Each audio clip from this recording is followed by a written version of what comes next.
षष्ठाध्यायी जगन्माता यस्य चित्तात् समुत्थिता वेदानामुपकाराय तस्मै पाणिनये नमः।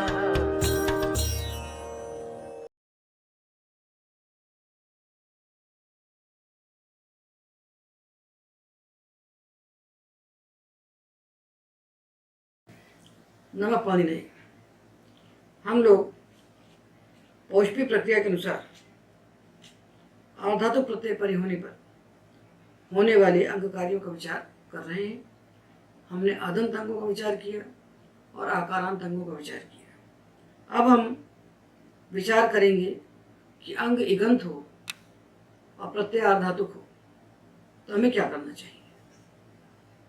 और आधातुक प्रत्यय का नाम सुनते ही हमें बुद्धि में 3 विभाग बना लेना चाहिए कि प्रत्यय आधातुक है तो या तो किदकित होगा या यितड़ित होगा या चारों से भिन्न होगा। ये सारे सूत्र साधातुक प्रक्रिया में पढ़े जा चुके हैं, किंतु वहां उदाहरण थे साधातुक प्रत्ययों के। इसलिए हम पुनः इस प्रकरण को बता देते हैं आधातुक प्रत्ययों के उदाहरण लेते हुए, ताकि बुद्धि में स्पष्टता बनी रहे। तो सबसे पहले हम लेते हैं सामान्य प्रत्यय। सामान्य का अर्थ है ऐसे प्रत्यय जो किटकिट भी नहीं है और यितड़ित भी नहीं है, ना तो अनुबंध से ना अतिदेश से, वो सामान्य प्रत्यय है। तो इनके परे होने पर इगंत अंगों के लिए जो पाणिनि ने सामान्य सूत्र बनाया है ये है सार्वधातुक आधातुक योः। सार्वधातुक अथवा आधातुक प्रत्यय परे होने पर इगंत अंगों को गुण होता है। देखिए अंग के अंत में ई है, इसको गुण हो जाएगा। कब होगा?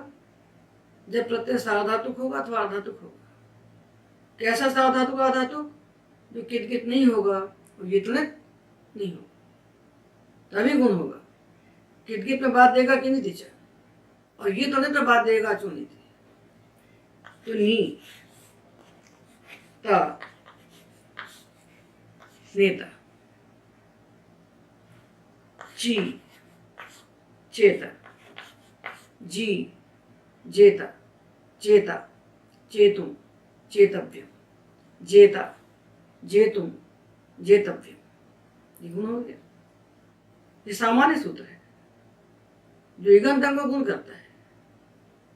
कब करता है? जब प्रत्यय किटकिट ना हो और यितड़ित ना हो। आपने उकारांत धातु लिया, ध्रुव ध्रोता ध्रोतुम ध्रोतव्यम, ध्रुव धोता धोतुम धोतव्यम। क्री गुण हो गया साधातुक आधातुक से। कर्ता कर्तुम कर्तव्यम। जब दीर्घ नी धातु आया तो स्था को इडागम हो गया। ये इडागम हम आपको बातें बताएंगे। स्था को इकागम हो गया तो ये इता हो गया। तो इता होने के बाद भी आधातुक ही कहलाएगा। यदागमास तद्गुणी भूता तद ग्रहणेन गृह्यन्ते। जिसको आगम होता है वो वही होता है, उससे भिन्न नहीं होता। तो साधातुक प्रत्यय को होने वाला आगम साधातुक कहलाएगा और आधातुक प्रत्यय को होने वाला आगम आधातुक कहलाएगा। तो ये भी आधातुक कहलाएगा, उसको गुण हो गया। तो बन गया तरिता जरी जरिता जरितुम जरितव्यम तरिता तरितुम तरितव्यम। इसी प्रकार आपने स्या लगाया तो नी नेष्यति ची चेष्यति ध्रुव द्रोष्यति धू धोष्यति। स्या भी आधातुक है। क्री करिष्यति त्रि तरिष्यति गुण होगा। इगंत अंग अर्थात ऐसा अंग जिसके अंत में ई उ ऋ है। ह्रस्व ई उ री और दीर्घ ई उ री, इनको गुण होता है साधातु प्रत्यय परे होने पर और आधातु प्रत्यय परे होने पर। इस सूत्र के उदाहरण होते हैं 12। ई उ रि 6 हो गए ना। साधातु प्रत्यय परे होने पर 6 उदाहरण और आधातु प्रत्यय परे होने पर 6 उदाहरण। तो हमने आधातु प्रत्यय परे होने पर 6 उदाहरण इनके बता दिए। ये सामान्य सूत्र है। किंतु यदि प्रत्यय यतनित अर्धातु है, साधातु तो यतनित होता नहीं। ये सूत्र है 7-2-115। ये सूत्र साधातु का आधातु की होगा बाधक है। बाधक यानी विशेष। तो हम सामान्य विशेष कहें अथवा उत्सर्ग अपवाद कहें, दोनों एक ही बात है। तो साधातु का आधातु की सूत्र बाधित हो जाएगा यदि प्रत्यय यतनित होगा। तो अभिनित धातु को ले लेते हैं हम, ची और बुल। ये प्रत्यय अनित है। नकार दकार की संज्ञा की, बू को जुवर और नकाउ से हमने अकादेश किया। अब ची है और अक है, प्रत्यय अर्धातुक है किंतु अनित है। तो प्राप्त क्या हो रहा है? साधातु का आधातु का गुण प्राप्त हो रहा है। उसको बाद देगा अचो नीति, अचो युनिति। ये तो नित, ये तो चाहे अनित हो, इनके परे होने पर अजंत अंगों को वृद्धि होती है। अब ची को हो गया चई। कैसे हो गया? गुण को बाध करके वृद्धि हो गई। चई और अक, अब क्या होगा? ये जो जवायावा से इसको हो जाएगा चाय। ची, चई, चाय, चाय का। नी, नई, नाय, नायक। ध्रुव, द्रव, द्राव, द्रावक। लू, लव, लाव, लावक। ई और ऊ के उदाहरण हो गए। क्री, वृद्धि क्या होगी? आर। क्री, कार, कारक। और त्री, तार, तारक। ये जो इगंत अंग था, जिसको साधातु प्रत्यय और आधातु प्रत्यय परे होने का गुण कहा गया था, उसको वृद्धि हो जाएगी। कब हो जाएगी? ये तो प्रत्यय परे होने पर। ये सूत्र अजंत अंगों को वृद्धि कहता है। तो अभी हम आपको इगंत के उदाहरण दिखा रहे हैं और बाकी की बात यथा समय करेंगे जहाँ आवश्यकता होगी वहाँ। ये हमने जाना कि इगंत अंग को गुण होता है साधातु आधातु प्रत्यय परे होने पर, और अजंत अंग को वृद्धि होती है ये तुरंत प्रत्यय परे होने पर। अब हम विचार करेंगे कित गित प्रत्यय परे होने पर, कित गित प्रत्यय परे होने पर इगंत अंगों को क्या होता है। क्योंकि हमने अदंत की बात तो कर ली और आकारांत की बात भी कर ली, तो अब हम इगंत की बात करेंगे। अंग इगंत हो और प्रत्येक कित धातुक हो, प्रत्येक कित धातुक हो। कित साधातुक की बात तो हम कर चुके प्रथम खंड में। अब हमारा लक्ष्य क्या है कि अंग इगंत हो, अंग इगंत हो और प्रत्येक कित धातुक हो। तो हमें क्या करना चाहिए? तो सूत्र सब वही हैं, सूत्र लगभग वही हैं सब जो हमने साधातुक में पढ़े, पर वहां हमने उदाहरण साधातुक के दिए थे। यहाँ हम आपको उदाहरण आधातुक को दे देते हैं। समानता क्या है कि आधातुक प्रत्यय होते हैं कित और गित, और साधातुक प्रत्यय में कोई कित तो होता नहीं, पर जो अपने साधातुक होते हैं वे सार्वधातुक मपित इस अतिदेश से गितवत हो जाते हैं। इसलिए वही सूत्र वहां लगते हैं, वही सूत्र यहाँ लग जाते हैं। ई उ री, ई उ री री, चारों को अलग अलग बता देंगे तो बात पूरी हो जाएगी। तो हम आरंभ कर रहे हैं कि अंग के अंत में ई है, रस्वी अथवा दीर्घ, और प्रत्यय है कित गित आधातुक। तो हमको क्या करना है? तो कित गित आधातुक आजादी है कि हलादी है? तो यदि हलादी कित गित आधातुक है, नी या ची कित आधातुक है, ये कारांत अंग है। सूत्र आएगा किंगी तीचा, कित गित प्रत्यय परे होने पर इक के स्थान पर जो गुण वृद्धि कहे गए हैं वो नहीं होते। तो नीता और चिता ये बन जाएंगे। तो हलादि कित कित प्रत्यय परे होने पर ईगंत अंग को जो गुण प्राप्त था उसका किंगति च से निषेध होगी। अब इसके लिए विशेष सूत्र एक आता है शी धातु में। शी धातु से हमने लगाया प्रत्यय यक। तो सूत्र है अयंग ही किंगिति। 7-4-22 सूत्र है। शी धातु को अयंग आदेश हो जाता है, अय। तो शी धातु का शा है, ई को अय हो गया। तो क्या बन गया? शय्यते। ई को अयंग हुआ और यक का यक। शी शय्यते। शी धातु को यकार आदि कितगत धातु प्रत्यय परे होने पर अयंग आदेश होता है। ये विशेष हुआ। किंगिति चार गुण का निषेध कर दिया, उसके बाद इसने उस ई को अयंग आदेश कर दिया। ठीक है ना। अब देखिए एक सूत्र आता है वहीं पर 7-4-22 के बाद 7-4-25 अकृत सार्वधातु की ओर दीर्घ। अष्टाध्यायी को हाथ पर रखिए। 7-4-25 अकृत सार्वधातु की ओर दीर्घ।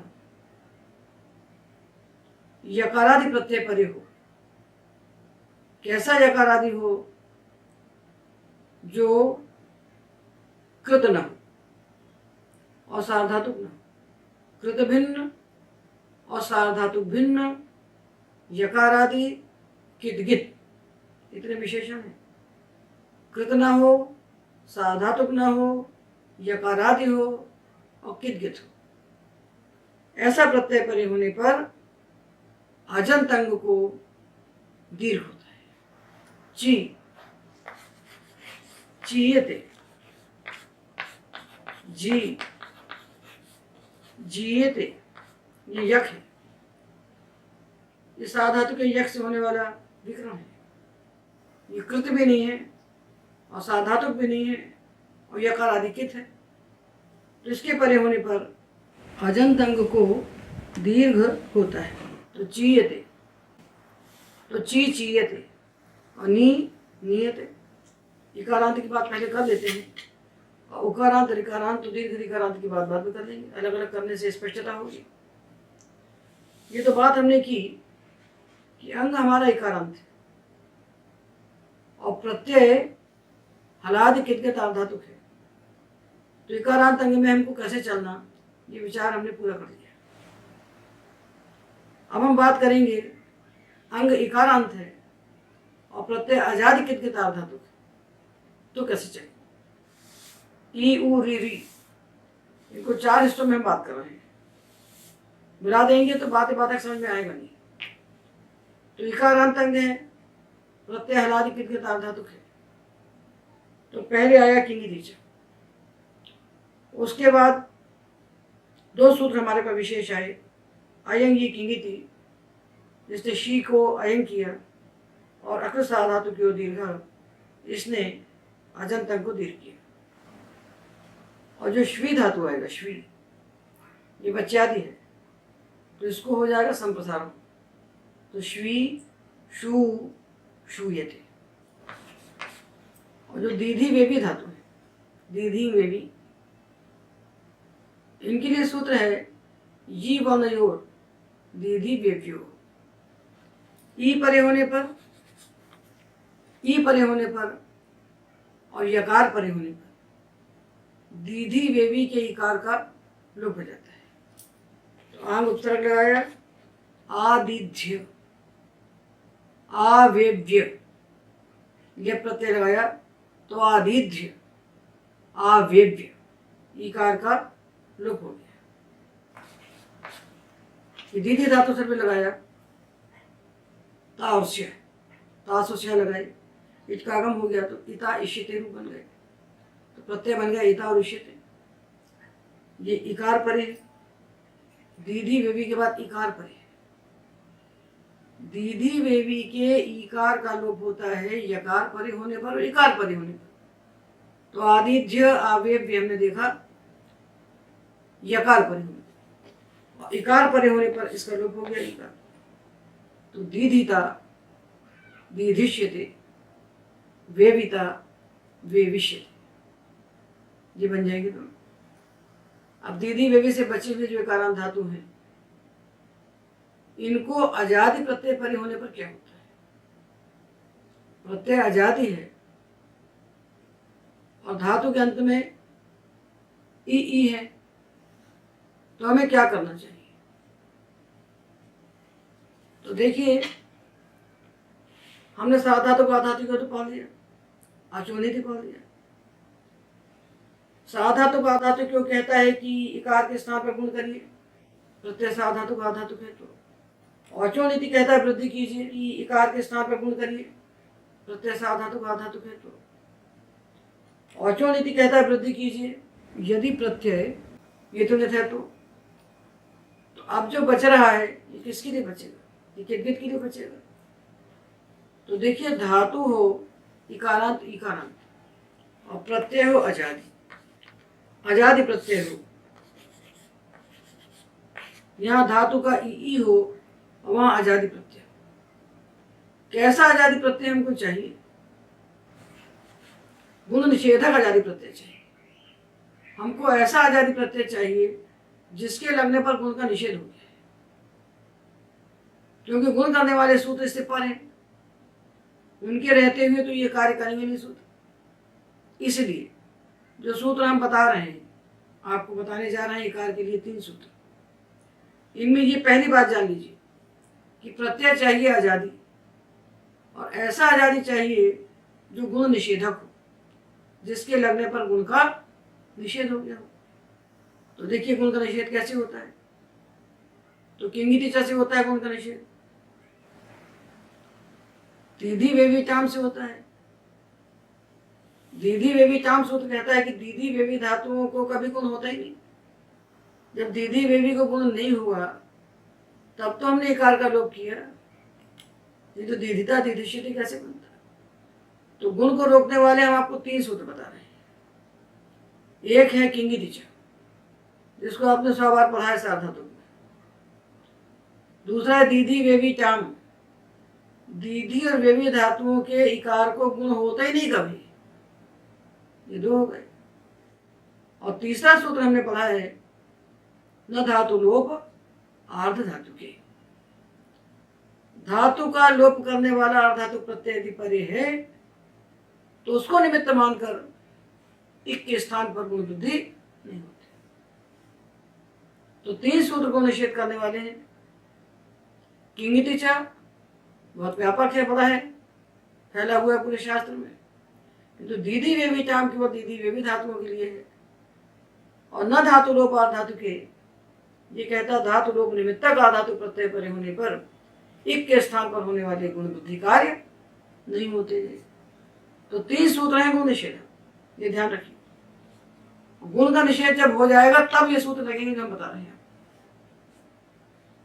गुण का निषेध हो गया हो तब हमको लगाना है सूत्र ये। धातु आपका इकारांत है, उसके अंत में ह्रस्व ई है अथवा दीर्घ ई है, प्रत्यय आजादी है। पर कैसा आजादी है? जिसके लगने पर गुण का निषेध हो गया, ऐसा आजादी प्रत्यय चाहिए। गुण करने वाला प्रत्यय होगा तब तो परत्वाद गुण हो जाएगा।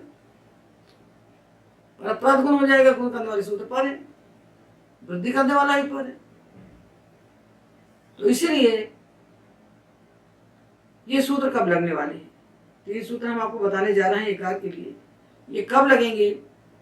जब प्रत्यय आजादी हो और गुण का निषेध हो गया। तो ई के लिए हम 3 सूत्र बता रहे हैं। पहला सूत्र है इणो यम। जो इणगतव धातु है, इसके ई को यम आदेश होता है, इसके ई को यम होता है। कब होता है? आजादी प्रत्यय परे होने, गुण का निषेध हो गया हो और प्रत्यय आजादी हो। जैसे धातु हमने लिया ई धातु, इणगतव धातु, और प्रत्यय लगाया तो लेट लकार का, ये स्थिति है। इसको हमने दीर्घ कर दिया है। ये धातु प्रत्यय अतु से, ये कित है, ये कित है, असंयोगा लिट किससे ये कित मान लिया, आजादी है और कित है, प्रत्यय आजादी और कित गित हो। सामान्य रूप से आप यही मानिए प्रत्यय आजादी और कित गित हो, तो ये सूत्र लगेंगे। बाकी एक आध विशेष पड़ेगा तो वहां देख लीजिए। प्रत्यय आजादी कित गित हो और धातु इकारांत हो, तो उन इकारांत धातुओं में से इन धातु को यण होगा, तो इसको हो गया या, तो क्या बन गया, ई यतुः, ई यतुः ईयुः, ई यथुः ईय, ईयिव ईयिव।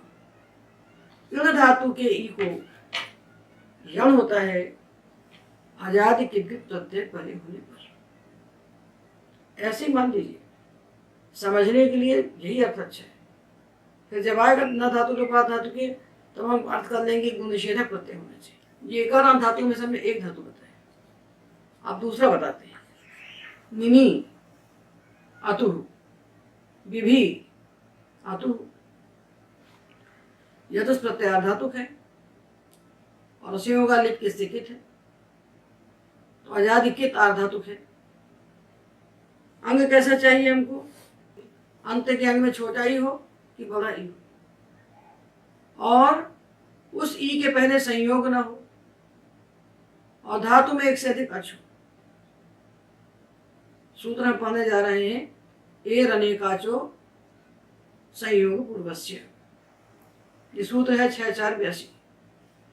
एर अनेकाचो संयोग पूर्वस्य, धातु के अंत में ई हो, धातु के अंत में छोटा ई हो या बड़ा ई हो, धातु में एक से अधिक अच हो, और उस इकार के पहले संयोग न हो, तो असंयोग पूर्व अनेकाच इकारांत धातु रूप जो अंग, उसको यण आदेश होता है आजादी किद्गित प्रत्यय परे होने पर। सूत्र कहता है आजादी प्रत्यय परे होने पर ये तभी लगता है जब गुण का निषेध हो जाता है, तभी लगता है। इसलिए बालकों को समझाने के लिए यही सबसे अच्छा है कि आजादी किद्गित प्रत्यय हम बता दें, तो बच्चे की प्रवृत्ति हो जाएगी, फिर आगे समझा दिया जाएगा। तो इसको हो गया यण हो गया निन्यतुः, बिभ्यतुः, निन्यतुः निन्युः, बिभ्यतुः बिभ्युः, अतुस उस, अथुस अ, व म, ये सारे प्रत्यय अपित लिच है। अपित लिच होने से कित है, कित में ही लगेगा जाकर के, पित में क्यों नहीं लगेगा, नल भी तो आ जाती है, पर वहां नल की पारी होने पर वृद्धि हो जाएगी सुनिति से, थल में गुण हो जाएगा। तो इसीलिए सूत्र कहता है आजादी, और हम समझते हैं कि आजादी कित कित, यही सर्वोत्तम उपाय है, यही सीधा रास्ता है। तो निन्यतुः बिभ्यतुः, दो प्रकार के कारण धातु देख लिए। तो यदि धातु इन है तो उसको इनो यण से यण होगा, और यदि धातु असंयोग पूर्व अनेकाच इकारांत धातु है तो उसको एर अनेकाचो संयोग पूर्व से यण होगा। इन दो के अलावा जितने भी इकारांत धातु हमको मिलेंगे, जितने भी इकारांत धातु रूपांग मिलेंगे, चाहे उनमें एक अच हो और चाहे अनेक अच हो, वहां हमको एक अनेक नहीं देखना है, उनको यंग होगा, यंग होगा। अचिष्ण धातु भ्रुवाम योर यंग होंगे, 6477 सूत्र है, ये ई के स्थान पर यंग करेगा। तो यंग किसको होता है ये हमको नहीं देखना है, हमको ये देखना है कि यंग किसको नहीं होता, यंग किसको होता है ये हमको नहीं गिनना है। यंग सामान्य है और दोष के विशेष है, तो यंग किसको नहीं होता है हमें जानना है। यंग किसको नहीं होता है, इन धातु को यंग नहीं होता है, यंग होता है। और असंयोग पूर्व अनेकाच इकारांत धातुओं को भी यंग होता है, एर अनेकाचो संयोग पूर्व से इनको यंग नहीं होता। तो इन धातु को छोड़कर और असंयोग पूर्व अनेकाच इकारांत धातु को छोड़कर जितने भी इकारांत धातु बचते हैं, चाहे उनमें एक अच हो, चाहे अनेक अच हो, चाहे संयोग पूर्व हो, चाहे असंयोग पूर्व हो, इसकी कोई शर्त नहीं है। इसकी शर्त है प्रत्यय आजादी होना चाहिए और गुण नहीं होना चाहिए, तो उनको यंग हो जाएगा। तो जो री ये इकार है, इसके पहले संयोग है, तो ईरनिकाचो है, नहीं रख सकता। यहाँ यंग क्यों होगा? क्योंकि ईरनिकाचो नहीं रख सकता, इसलिए नहीं होगा कि संयोग पूर्व है। अचिष्ट को संयोग और संयोग नहीं देखना है। तो ई को यंग हो गया, तो जो री था इसको हो गया रीय, और प्री को हो गया प्रिय। जुर्रियतुः, जिर्रियतुः, पिप्रियतुः, जिर्रियतुः।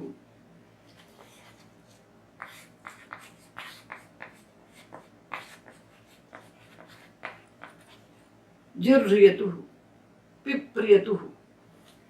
हमने 3 सूत्र पढ़े। इकारांत अंग है, अजादि किद्गत धातु प्रत्यय है। तो इन धातु को हम यण करेंगे, असंयोग पूर्व अनेकाच कारांत धातु को हम यण करेंगे, और बचे हुए सारे कारांत धातुओं को हम यंग करेंगे। उनको नहीं देखना कैसे है कैसे नहीं। जैसे धातु आया प्री, प्री धातु से हमने का प्रत्यय किया, यह धातु आजादी है और कित है। तो प्री को हम क्या करें? हम ई के लिए 2 रास्ते बताए गए हमको, या तो हम यण करें या यंग करें। तो यण किसको करेंगे? इन धातु को यण करेंगे। असंयोग पूर्व अनेकाच इकार को हम यण करेंगे, बचे हुए इकार को हम यंग करेंगे। तो दोनों से भिन्न है इकार, इसको हम करेंगे यंग, तो बनेगा प्रिय, बन जाएगा प्रिय। ये हमने इकारांत धातुओं का विचार कर लिया। आजाद किद्गत प्रत्यय परे होने पर हम इकारांत अंगों के लिए आधातु प्रत्यय परे होने पर होने वाले अंग कार्यों का विचार कर रहे हैं। इसलिए हमें आधातुके के अधिकार में पढ़े हुए इन सूत्रों को ही पढ़ लेना चाहिए। जो निजंत धातुओं के लिए एक साथ सूत्र कहे गए हैं 51 से 57 तक, तो इकारांत अंगों की बात पूरी हो जाएगी। देखिए, जितने भी निजंत धातु होते हैं इनके सबके अंत में निज प्रत्यय का ई होता है। जिसे पाठ से हमने नीचे लगाया, अतुपधाया से वृद्धि की तो पाठ ही बन गया। क्री से नीचे लगाया, अचोनिति से वृद्धि की तो कार्य बन गया। सारे निजंत धातु जो हैं ये इकारांत है। उनके अंत में जो ई है वो निज प्रत्यय का ई है। उसी निज प्रत्यय के ई के लिए सूत्र बताए जा रहे हैं, किसी भी ई के लिए नहीं है। तो सूत्र है 6-4-51। अष्टाध्यायी हाथ पे रखने वाले को सूत्र की वृत्ति रखना नहीं पड़ती, सब वहीं बन जाता है। केवल उदाहरण चाहिए अब बस। उन्हें रनिटी, उन्हें में षष्ठी है, स्थान षष्ठी है, और अनित्य में सप्तमी है, तो पर सप्तमी हुई निमित्त सप्तमी, तो क्या अर्थ होगा? अनिच का लोप होता है। अनिच का लोप होता है कब होता है? अनित धातु प्रत्यय परे होने पर। ये लोप कहाँ से आ रहा है? तो लोप से। अनिदाद या धातु प्रत्यय परे होने पर निज का लोप होता है। धातु निजंत हो, उसके बाद आने वाला प्रत्यय आधातुक हो, और कैसा आधातुक हो? जिसको इडागम न हुआ। आधातु प्रत्यय 2 प्रकार के होते हैं, सेठ वनिट। ऐसा आधातु प्रत्यय परे हो जिसको इडागम न हुआ हो। इडागम किसको होता है? वलादि आधातुक। तो जो वलादि आधातुक नहीं होंगे उनको इडागम नहीं होगा। और कुछ विशिष्ट सूत्र इडागम के हैं, वो इडागम के प्रकरण बताए जाएंगे। इसी पुस्तक के 11वें पाठ में इडागम है। तो अभी यही समझिए कि ऐसा प्रत्यय जिसको इडागम नहीं हुआ है, ये धातु है पाठी, निजंत है। निजंत है ना, ये ईणिज प्रत्यय का है। पठ धातु से नीचे लगाया, अतुपधाया से वृद्धि की तो पाठी बन गया। इससे प्रत्यय हमने लगाया अनियर। अनियर आधातुक है और वलादि नहीं है, इसको इडागम नहीं हुआ, तो इसी का लोप हो जाएगा। पाठनीयम, पाठनीयम, ठीक है ना। ये कथ धातु लिया, कथी, इससे अनियर लगाया। कथनीयम, किसी भी निजंत धातु के बाद आने वाला प्रत्यय यदि आधातुक है और उसको इडागम नहीं हुआ है तो निज प्रत्यय का लोप कर दीजिए। सूत्र है रणीचे। अगला सूत्र है निष्ठायाम सेठ। निष्ठा का अर्थ होता है क्ता प्रत्यय, तक्ता उतु निष्ठा। तो आपने प्रत्यय लगाया क्ता, ये निष्ठा है, इसको इडागम हो गया क्योंकि सेठ प्रत्यय है, तो इत आ गया। पहला सूत्र कह रहा है इडागम नहीं होगा तो निज का लोप होगा, ये कह रहा है इडागम हो जाएगा तो भी निज का लोप होगा। कैसा प्रत्यय चाहिए? निष्ठा। तो निष्ठा प्रत्यय को यदि इडागम हो गया है तो भी निज का लोप हो जाएगा। तो ये ही है, ये पाठी में और कथी में जो ये है निज का, इसका लोप हो गया। तो पाठितः कथितः, चुर धातु से चोरी बनाया, निजंत। निष्ठा प्रत्यय लिया क्ता, उसको इडागम किया, इसका लोप हो गया। चोरितः चोरितवान, कथितः कथितवान, पाठितः पाठितवान, ये बन गया। तो नहीं रनिचि और निष्ठायाम सेठी। उसके बाद दो सूत्र हैं जनिता मंत्रे। जनिता शब्द वेद में निपातन से बनता है और शमिता यज्ञ, और शमिता शब्द यज्ञ में निपातन से बनता है। ये वैदिक हैं, वेद के लिए शब्द हैं। अगला सूत्र है 55। अया मंताल वाय वेद विष्णुषु।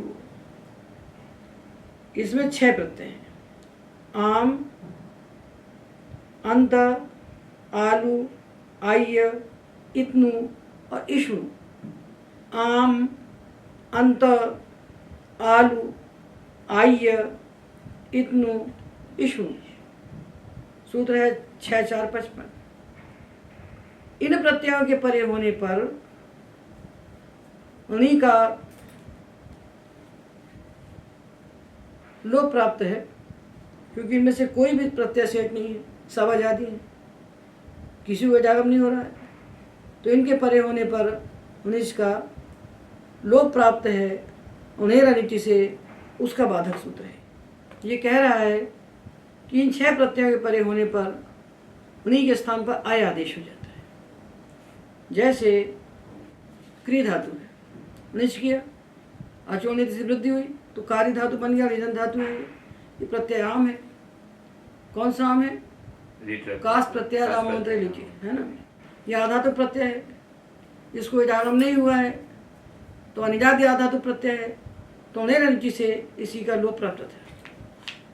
तो इस निच के ई के स्थान पर ने आदेश कर दिया आय, तो ये बन गया कार्य। आम परे होने पर उन्हें रनिचि सूत्र से होने वाला जो नी का लोप है वो नहीं होता, उस नी के स्थान पर आय हो जाता है। तो कारयान चकार, हारयान चकार, अंत, ये गंडी धातु लिया, इसको आय हो गया। गंडयंतः, मंडी, मदि धातु है भूषण, उसमें निच लगाए तो मंडी। मंडयंतः, गंडयंतः, मंडयंतः, आलू प्रत्यय लगाया, धातु स्पृहि, स्पृहि, स्पृहयालुः, स्पृहि के ई को आय हो गया, स्पृहयालुः। गृही, गृहयालुः, स्पृहयालुः, गृहयालुः, यालुष प्रत्यय हो गया। ये धातु है स्पृहि, इस ई को हो गया आय, तो क्या बन गया? स्पृह है, इसमें आलू लगा दी, स्पृहयालुः, गृहयालुः। और आय्य प्रत्यय लिया, आय्य प्रत्यय, आय्य, इसके परे होने पर भी इसको आय आदेश हो गया। तो स्पृह याय्यः, ये या मिल गया सामने। और इतनु धातु लिया, स्तनी, स्तन धातु है, स्तन यानी बादल का गरजना स्तनी कहलाता है, इससे लगाया इतनु, इन्हीं के ई को आय हो गया। तो स्त न यत्नु, स्त न यत्नु। और इष्णु धातु लिया पोषी, पोष यिष्णु, पोष यिष्णु, पोष यिष्णवः, पार यिष्णवः। ये हमने पढ़ा नेर नीति का अपवाद आयादेश। निजंत धातु का जो ई उसके स्थान पर आयादेश होता है। कब? आम, अंत, आलू, आय, इत्नु, इष्णु, ये 6 प्रत्यय परे होने पर। अब अगला सूत्र है ल्यपि लघु पूर्वात। ल्यप परे हो। ल्यप प्रत्यय होता है त्वा के स्थान पर। आदेश ये कब होता है? जब धातु से उपसर्ग लगा हुआ हो। समासे नए पूर्वे तो ल्यप समास में होता है। तो कोई उपसर्ग है, उसके बाद निजंत धातु है, उसके बाद ल्यप है। तो ऐसा धातु है जिसमें लघु वर्ण के बाद निच आया हुआ है। धातु हमको ऐसा चाहिए निजंत जिसमें लघु वर्ण के बाद निच आया है।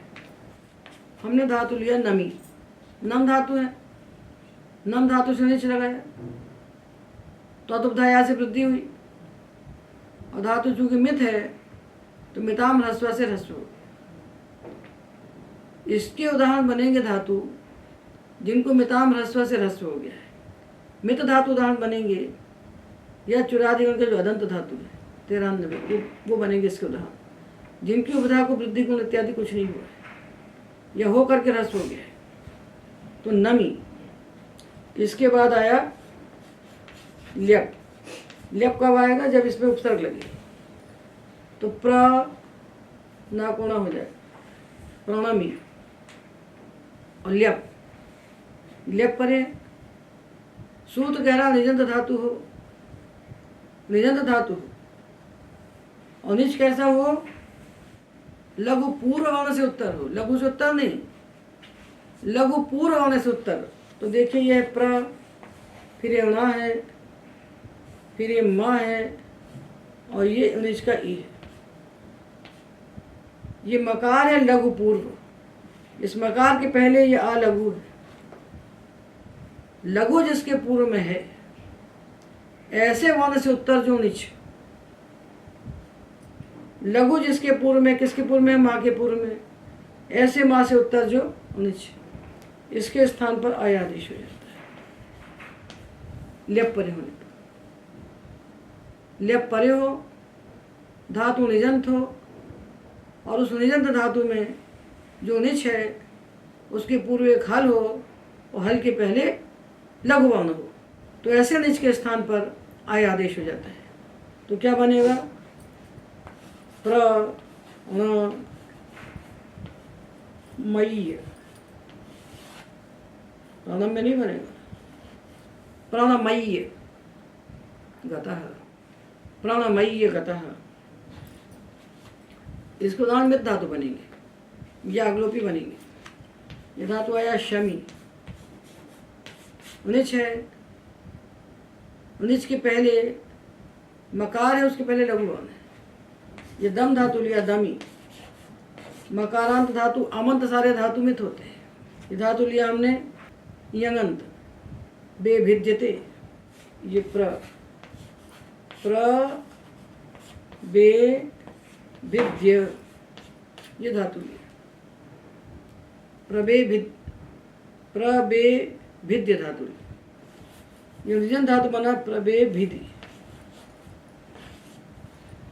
प्रबे भिद्य यंगंत धातु से हमने नीचे लगाया तो या का लोप हो गया, अतो लोपा यस्य अलग हो गया। तो प्रबे भिधि धातु बना। अंत के निच को देखिए, उस निच के पहले एक हल मिलेगा, उसके पहले का वर्ण लघु होना चाहिए। ये तभी हो सकता है जब उपधा को ह्रस्व हो गया हो, क्योंकि निच लगने पर तो उपधा को या तो गुण हुआ होगा या अर्थ को वृद्धि हुई होगी। ह्रस्व मिलेगा कैसे? ही नहीं मिलेगा। तो यहाँ क्या हुआ? इस ई का उन्हें नीचे से लोप नहीं हुआ, इसको हो गया आय। तो प्रशमय्य गतः, प्रदमय्य गतः, प्रवेभिदय्य गतः। क्या समझ में आया? निच हो, निच के पहले एक हल होगा, उसके पहले लघु होगा। निच के पहले लघु हो नहीं सकता, दो अच कैसे होंगे एक के बाद? निच के पहले एक हल होगा, उसके पहले लघु होगा।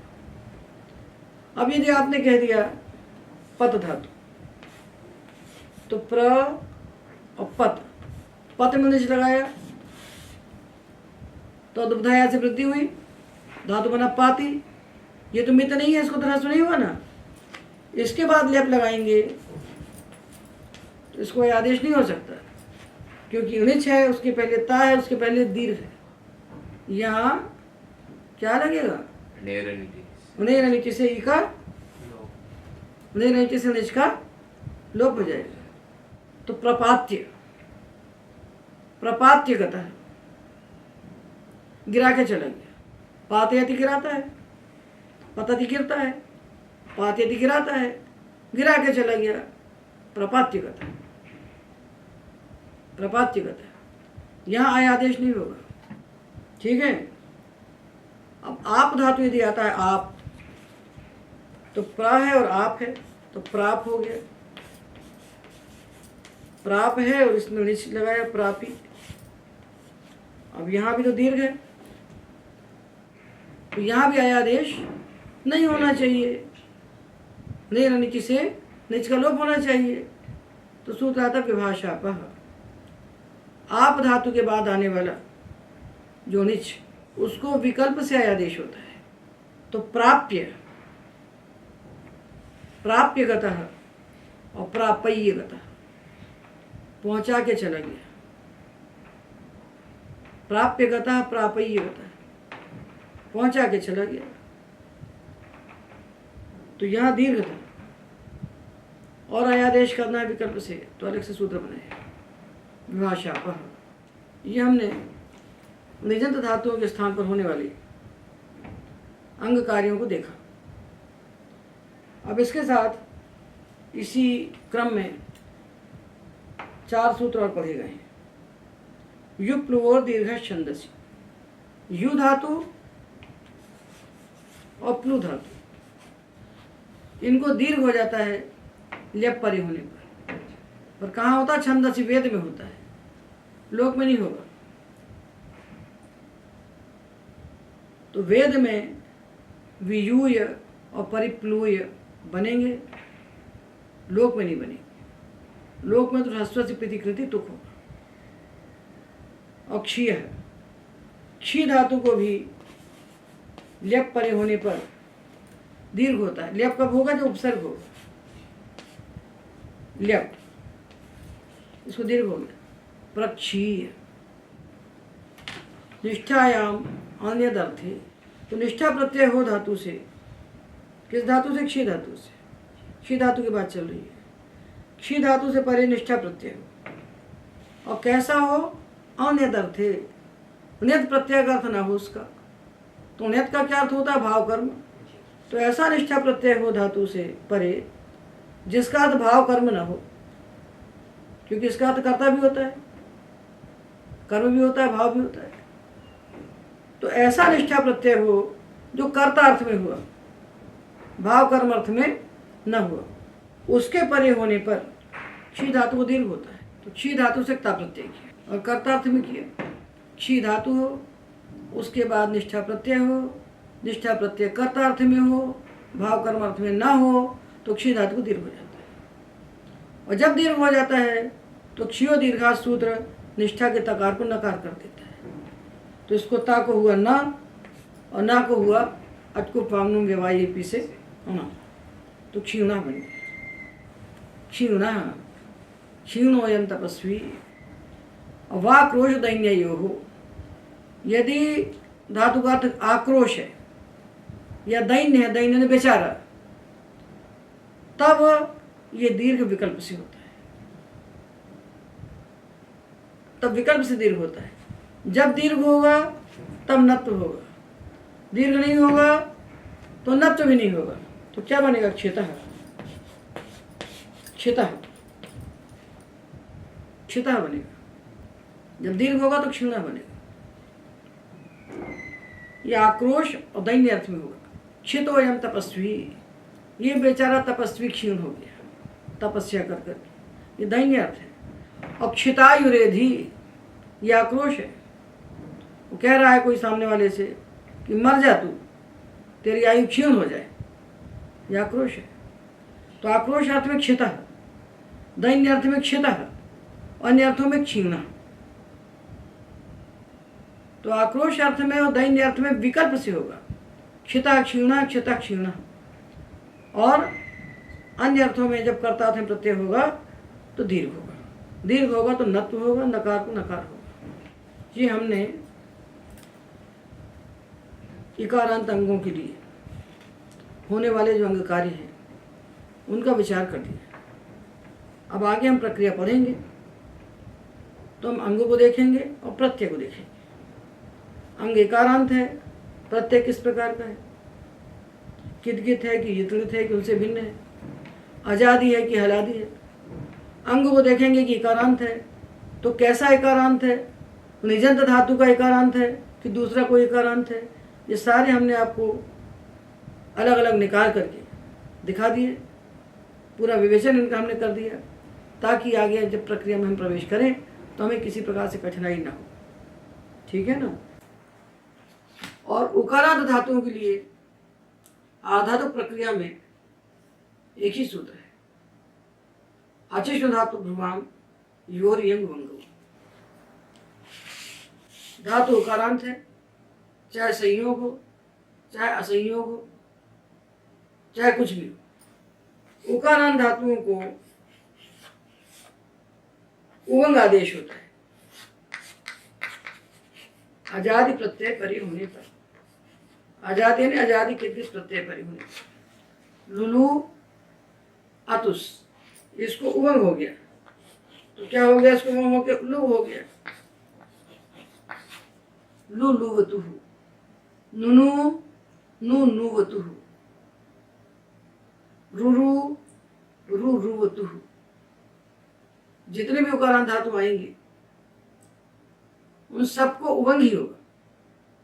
कब, आजादी किदगित आधातु प्रत्यय परि होने, आजादी हो आधातु हो और गुण ना हो रहा हो तब ऊ को उवंग होगा। आधातु प्रत्यय परि होने पर ऊ को कभी भी यण नहीं होता, क्योंकि ऊ को यण करने वाला सूत्र जो विष्णु साधातु पे है ये साधातु परि होने पर करता है। तो इकार के लिए दो रास्ते हैं, हमको चुनना है कि यण करना है कि यण करना है। तो दो सूत्रों से हमको यण करना है, बचे हुए धातुओं को हमको यण करना है। और उकार के लिए तो एक ही काम है, उकारांत धातु रूप जो अंग है उसको हम उवंग ही करेंगे यदि प्रत्यय आजादी आधातु है। आजादी हो आधातु को और गुण ना हो रहा हो, अर्थात आजादी किदगित आधातु को, तो हम ऊ को उवंग करेंगे। लुलुवतुहु, नुनुवतुहु, रुरुवतुहु, चुक्षुवतुहु। चुक्षु में तो संयोग है, संयोग और संयोग देखने नहीं। उकार के लिए एक ही सूत्र है और इकार के लिए तीन सूत्र है। उकार के लिए एक सूत्र आजादी किदगित प्रत्यय परि होने पर, और इकार के लिए तीन सूत्र, इन धातु को यम, अनेकाच असंयोग पूर्व इकार को यम, बचे हुए सारे इकारों को यम। तो हमने कितने सूत्र पढ़े, अचिष्ण धातु भ्रुवाम योरियम वंगव यूनो यम और एर अनेकाचो संयोग पूर्वस्य। तो दो सूत्र तो लगे इकार में और अचिष्ण लग गया दोनों में। इसका अर्थ क्या है अचिष्णु का, विष्णु प्रत्यांत अंग, भ्रू रूप जो अंग, इकारांत उकारांत जो धातु उनको यंग उवंग आदेश होते हैं आजादी प्रत्यय परे होने पर। इकारांत धातु को यंग, उकारांत धातु को उवंग। ये सामान्य हो गया। ये कहता है इकारांत धातु को यंग करो, उकारांत को उवंग करो। तो उकारांत का बाधक तो कोई भी नहीं आया आधातु में, इकारांत के दो बाधक आ गए।